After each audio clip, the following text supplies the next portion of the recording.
how does Jesus come together? Right? You've got one person, two natures. So how does all come together? Council of Chalcedon. Key to victory is the hypostatic union. Okay, hypostatic. In fact, you read this morning, if you were in service, you look. At least Pastor John from the front spoke about Hebrews 1:3. Why don't you turn there for a moment? Let's look at Hebrews 1:3.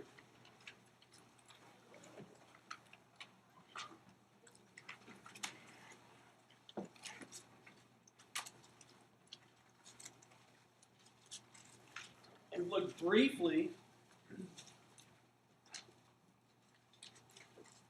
at verse 2 with Jesus creating the world a couple of weeks ago.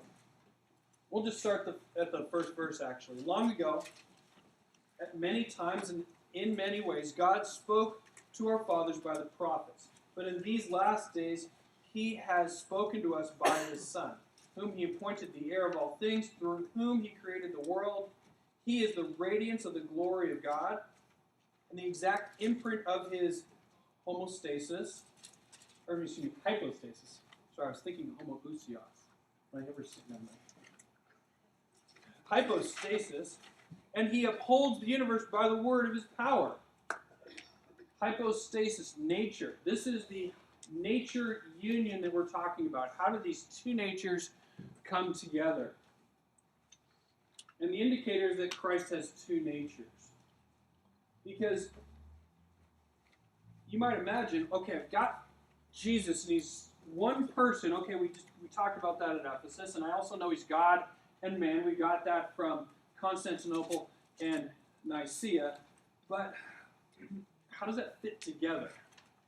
And I still think it's one of the most difficult questions to work through. And we talked about kenosis and that Jesus emptied himself of the authority to utilize his divine attributes and gave the authority to God.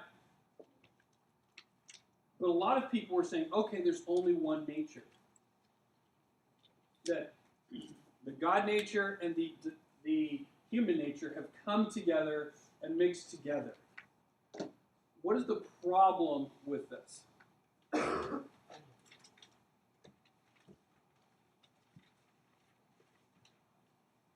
Why is it a problem that Jesus' divine nature and human nature would be mixed together? We talked last time about the flesh being that merged with deity. How can we merge two things together? Okay, so they're totally different natures. These are extremely other natures. Why else is that a problem? Isn't the mixture not either one? Good, exactly. It's not, if you mix the God nature and the human nature, I don't know what you have in the middle there, but it's probably not God and it's probably not man. It's something else. It's a third nature.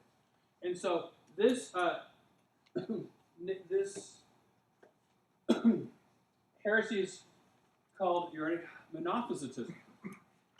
Some people call it monophysitism, but for some reason the theologians want to say monophysitism. I don't know if that makes people sound smarter or not, but that's what they've decided. One incarnate mixed nature after the union. So this is the heresy, is that there's one nature. Mono, one. Physis is not physical, but nature. One nature.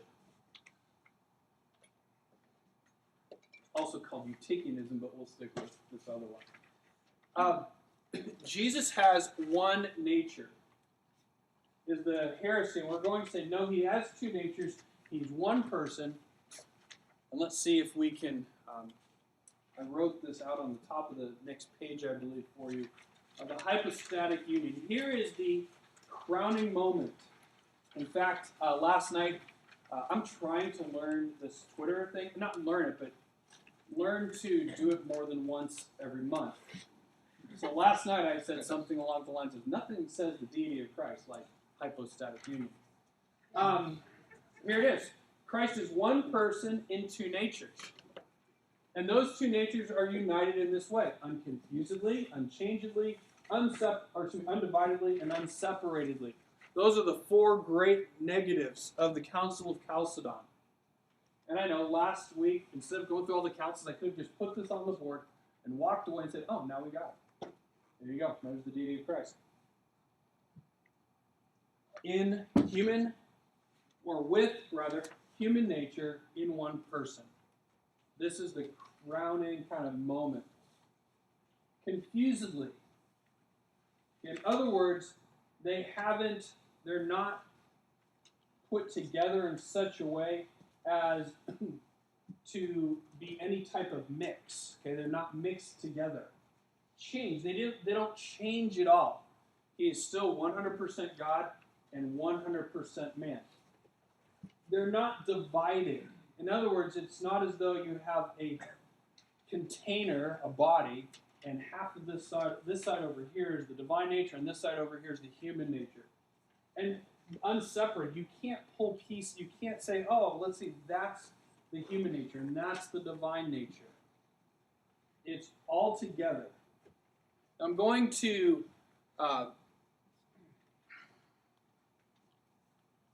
give you some little bit of help here. I don't know why I put this slide back up, but let's skip that.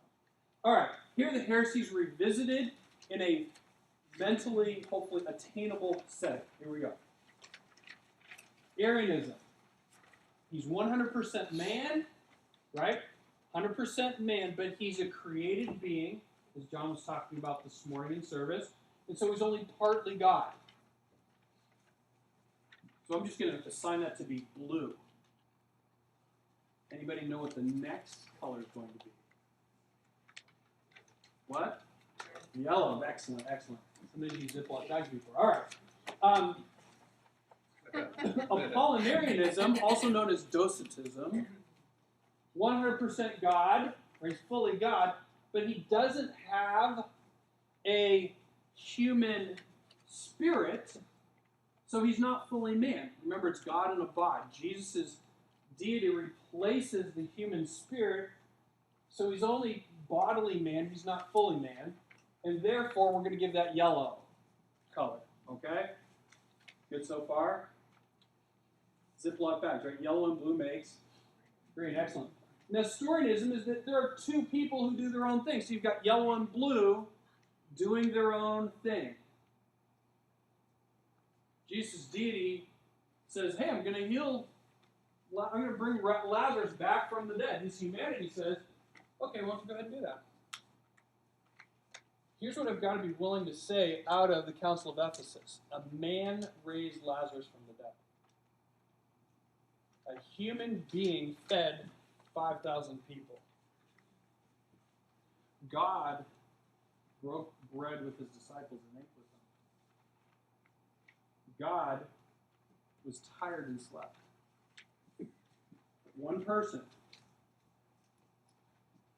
Next, monophysitism is yellow, one mixed nature, because we all know that yellow and blue makes green. It's very light green, though, because this yellow totally overpowers the little bit of blue that's in there, right? You got to figure the yellow nature, the divine nature, is so incredibly powerful that it overpowers the blue, but it is still lightly green there. And if we say yellow and blue makes green, is green yellow? No. Is green blue? No. So that would be that one mixed nature isn't going to make it when we're trying to talk about Jesus' incarnation and how he lived. Okay. I thought I was going to have more time today. Maybe I talked too much. All right. Affirmations. Only God can save us. What is not assumed is not healed. The unity of Christ's person. And Christ has two natures. All of those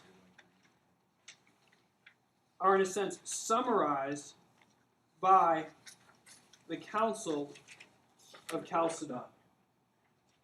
These here come together at Chalcedon. Now, on your... Sorry, one more click there. On your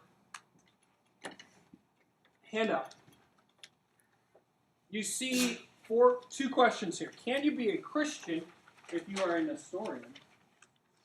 And can you be a Christian if you're a Monophysite? I was going to break you into groups. Now I'm going to do that. Okay, you've got 3 minutes, right where you're at, discuss those two questions. Can you be a Christian if you're a Nestorian? And can you be a Christian if you're a monophysite? Go.